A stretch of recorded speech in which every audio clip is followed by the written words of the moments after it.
During his recent visit to Bolivia, Pope Francis called the unfettered pursuit of money el estiércol del diablo. The dung of the devil.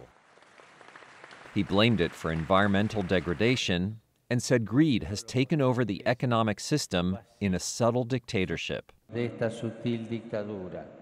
It was seen as a revolutionary call for help for those who have not benefited from globalization. Stephen Schneck of the Catholic University of America in Washington says the Pope's concern comes from his experience as Archbishop of Buenos Aires. This is a man who is on fire with whatever that inspiration was that he drew from dealing with the marginalized in Argentina.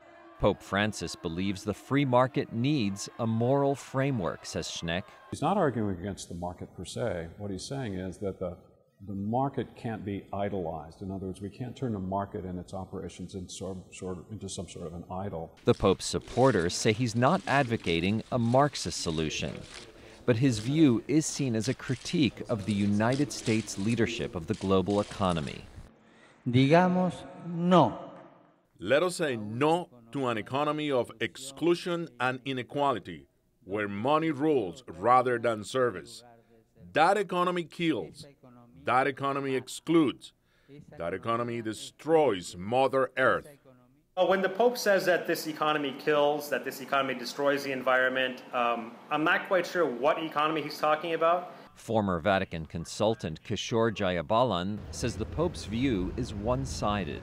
When the Pope suggested globalization was a factor in the migrant crisis in the Mediterranean, he had it backwards, says Jayabalan.